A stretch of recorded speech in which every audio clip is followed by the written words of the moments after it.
रुपये माया करतो, आईच्या रूपामध्ये परमेश्वर आहे. आई रुपये माया करतो, पिता होऊन सदा रक्षितो. एखादा साप दिसला किंवा ट्रक दिसला आपण काय म्हणतो, बापरे, नाही का? बरोबर ना? चटका बसला, ठेच लागली तर आई ग शब्द बाहेर येतो, आई ग. आणि मोठे संकट आले तर पिता लक्ष देतो.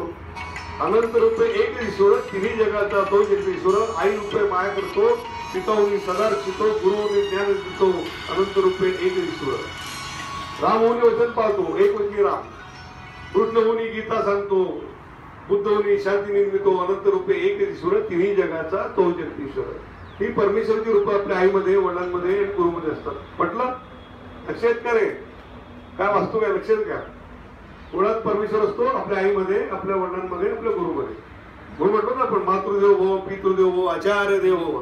ठिकाणं आपण परमेश्वर सांगितलं की घरून निघताना शाळेमध्ये जा, विद्यालयात जा, महाविद्यालयात जा, कामाला जा, पण आईवडिलांना नमस्कार करायचा. तर म्हटलंय तुम्ही सांगितलं, पण माझी परिस्थिती वेगळी. म्हटलंय त्या तुमच्या समोरची जी झोपडपट्टी आहे ना, आपल्या समोरची झोपडपट्टीचं नाव काय राहायचं? निळकंठ नगर मध्ये राहते म्हटलं.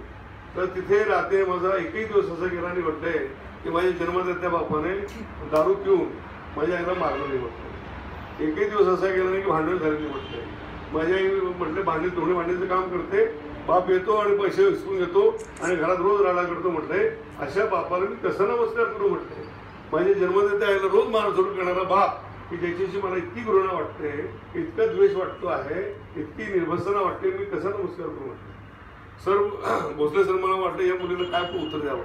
म्हटलं विचार करा. म्हटलं या मुलीला उत्तर दिल्यानंतर काही कमी जास्त झालं तर बाप काही बोललं तर काय करायचं, असा विचार 5 मिनिटे केलं तर म्हटलं करत राहा बेटा, तू करत राहा, बघूया काय होतं. आणि 1 महिन्याने तिचं उद्योग पत्र आलंय. उद्योग मुलीने ऐकण्यासारखं आहे. तिने पूर्ण वर्णन केलेलं आहे. तिने जो अनुभव घेतला वडिलांना नमस्कार करताना तो ऐकण्यासारखा आहे. ती म्हटली काका मी त्या दिवशी दुसऱ्या दिवशी तुम्ही सांगितल्यामुळे नमस्कार करायला गेली माझ्या वडिलांना. मी वाकल्यानंतर माझ्या बापाने लाकडे धुडकायला म्हटले, काय काय म्हटले, कसले नाटकं करते म्हटले, काय काय शिकून येते म्हटलंय, मी काय इतकं पुण्यात्मा आहे काय म्हटले. माझ्या बापाला माझ्या पायाचा हाताचा स्पर्श सुद्धा सहन व्हायचा म्हटले. लाकडी दूर लोटायला लागले म्हटले. फक्त तुडवायचं बाकी ठेवलं माझ्या बापाने म्हटले, तरी मी नमस्कार चालू ठेवला म्हटले. 2 दिवस गेले, 4 दिवस गेले, 8 दिवस, 8व्या दिवशी म्हटले परत तोच प्रश्न, कसली नाटके करते म्हटले. पण त्याविषयी बदल झाला. मॅडम तिने सांगितलं एक बदल असा झाला की मी जेव्हा नमस्कारला वाकले तेव्हा माझ्या बापाने पाय वरती घेतले म्हटले. माझा स्पर्श सुद्धा त्याला त्रासदायक ठरला म्हटलं. म्हणून मी तरी नमस्कार करत गेलो. 8 दिवस ठीक आहे. 14व्या दिवशी बापाने परत पहिल्या दिवसाचा प्रश्न विचारला, काय काय म्हटलंय.